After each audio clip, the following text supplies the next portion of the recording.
Salut YouTube, j'espère que vous allez bien. L'été arrive à grands pas et cette semaine, je vais vous montrer comment préparer de cold brew à l'aide de votre appareil sous vide. Mais tout d'abord, je vais vous expliquer qu'est-ce que c'est un cold brew. Un cold brew, c'est tout simplement une méthode d'extraction de café à froid qui dure entre 12 et 24 heures. Et à l'aide de notre appareil sous vide, on peut obtenir le même résultat en 12 heures seulement. C'est pas la première fois qu'on fait des boissons sur cette chaîne, et si vous voulez, vous pouvez regarder également la recette de limoncello cuisson sous vide. Le lien sera dans la description de cette vidéo. Pour la préparation de notre cold brew, j'aurai besoin de café moulu mais pas très fin. Demandez à votre torréfacteur une préparation pour piston. Ici, j'ai un café de chez Moxa Torréfacteur.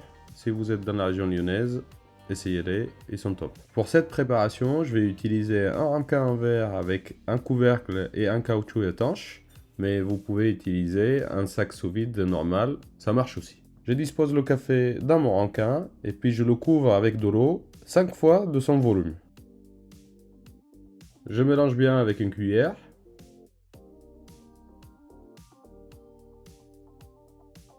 Et puis j'ajoute un bâton de cannelle.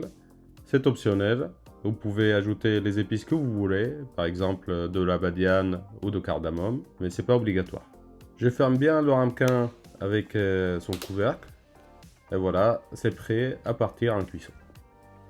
Je préchauffe mon thermoplongeur à 65 degrés avec un timer de 2 heures.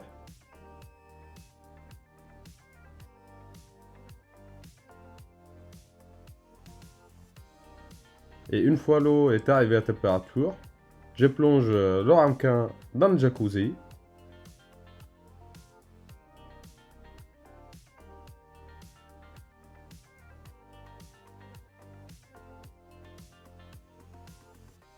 Et c'est parti pour 2 heures de cuisson.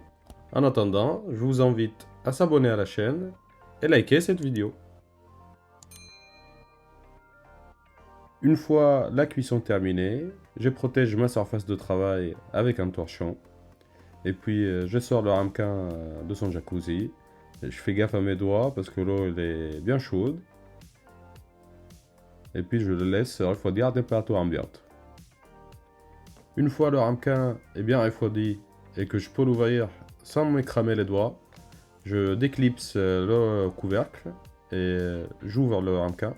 Donc là, je peux constater qu'il était bien sous vide. Et puis, je sens le mélange, ça sent super bon, surtout si vous êtes un amateur de café. Et puis, je vais le filtrer à l'aide d'un filtre à café. Donc, tout simplement, je dispose un filtre, soit un ramequin, et je le fixe avec un élastique. Mais vous pouvez utiliser le filtre que vous avez à disposition. Et puis je commence à le verser tranquillement à travers le filtre.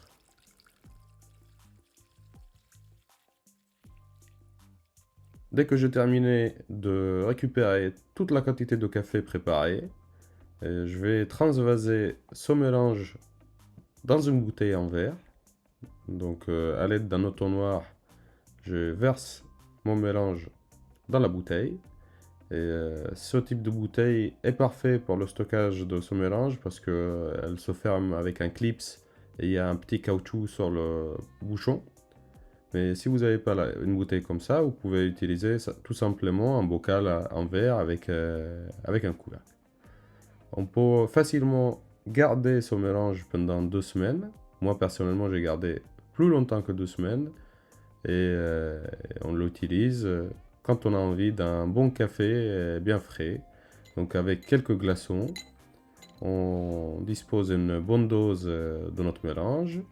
Et puis on peut ajouter peut-être du sirop avec un pot de sucre. Et on termine avec un pot de lait. Ou pas, c'est pas une obligation. On mélange le tout. On déguste. Et voilà, une boisson parfaite pour l'heure de goûter et pour cet été bien ensoleillé. Bonne dégustation et large soif.